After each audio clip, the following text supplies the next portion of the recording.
Hello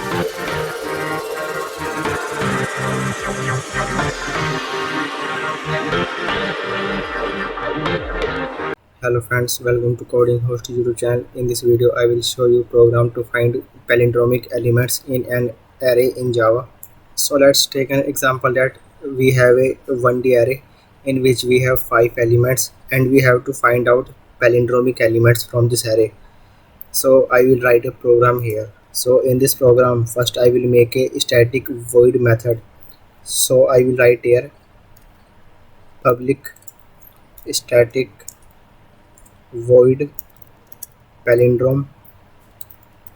In this method I will take some parameters, so I will take int n, and after that I will take some variables, so int original, so I will write here o equal to n, and int palindrome, so I will take here p equal to 0.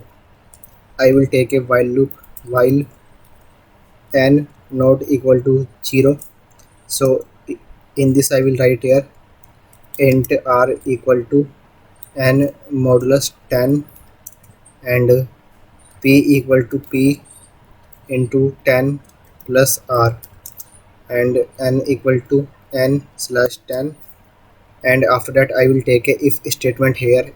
If original equal to palindrome, so we will print that element. So system dot out dot print ln, in this I will pass original, and after that I will take a for loop in our main method. So for int I equal to 0 and I less than a dot length and I plus plus, and in this I will write palindrome, it is the name of our method. In this I will pass array elements, so a of I, and let's run this program. So in the output we are getting 141, 575 and 6. So these are our palindromic elements from the array. So let's see how this program is working. So you can see here that we have a 1D array in which we have 5 elements. So I am writing here all the elements. Also I am writing the indexes of these elements. After that I have taken a for loop for int I equal to 0. So initial value of I is 0, I less than a dot length, so length of this array is 5, so 5. So I is less than 5 because I is 0. Yes, true, and we get inside our loop. In this I have taken our method in which I am passing the elements of this array at index I. So right now we are passing the element of this array at index 0, which is 141 in this palindrome method. This method will check the input number that it is palindrome or not. So in this method I have sent here element 141. So in the variable n we have element 141. After that I have taken some variables int original, so it is our int original in which we have n.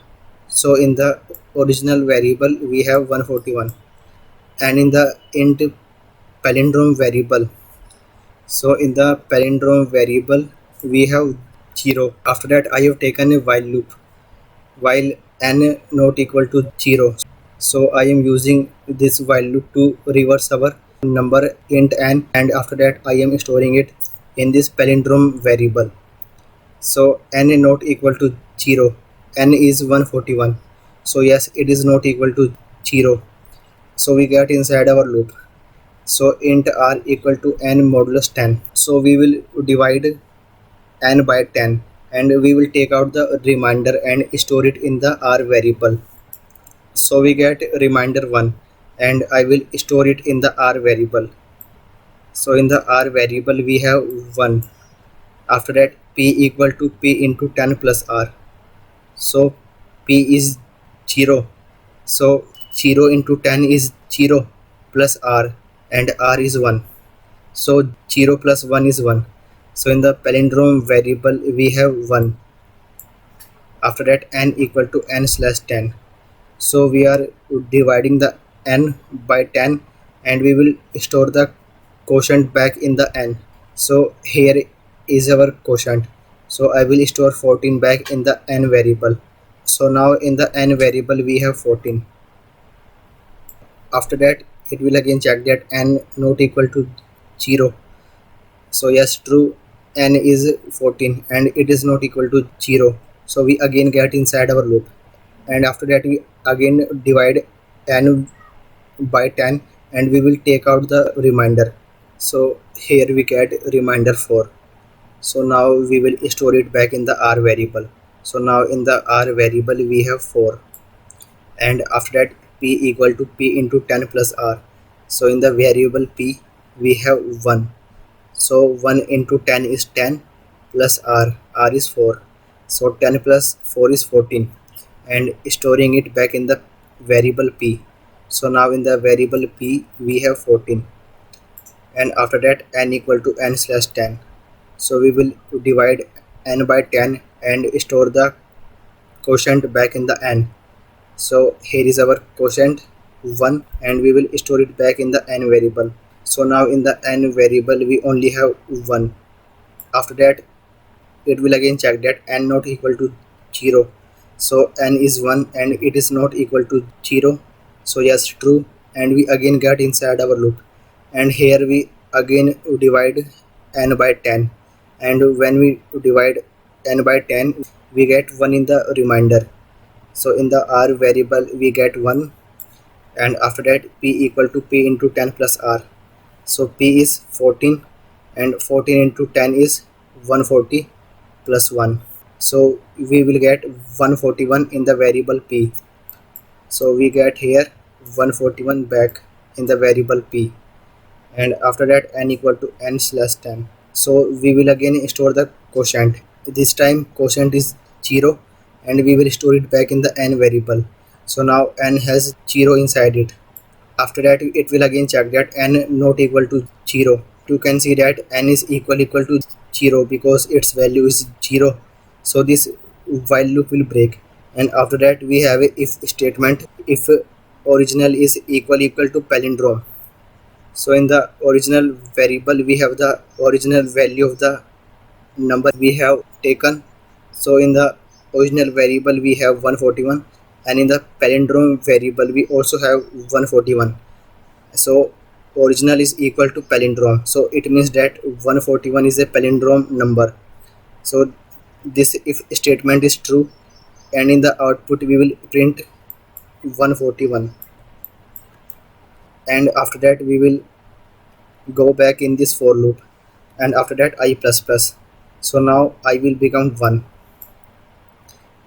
and now it will again check that I less than a dot length. So I is 1 and it is less than 5. Yes, true, and we again get inside our loop, and now we will send the element at index 1, which is 124, in this palindrome method. But you can see that 124 is not a palindrome number, so this time it will not print this 124 number. And after that I plus plus, so I will become 2. So at index 2 element is 991. So 991 is also not a palindrome number, so it will not print this number also. And after that I plus plus, so now I will become 3. At this index element is 575. So we know that 575 is a palindrome number. So when it go in this palindrome method, it will print this number because it is a palindrome number, and in the output we will get 575. And after that I plus plus, so now I will become 4, and now it will send the element at index I. So at index 4 element is 6. So we know that all the elements of one digit all are palindrome numbers. So from 1 to 9 and 0 all are palindrome numbers. So 6 is also a palindrome number. So when it goes in this method, it will print 6 also. So in the output we get 6. and after that I plus plus, so I will become 5. So after that it will check here that I less than 5, so I is 5 and it is not less than 5, so this condition is false and this for loop will break. So you can see that in the output we have got 141, 575 and 6. So this is how we can write a program to find palindrome numbers in an array in Java. Thank you.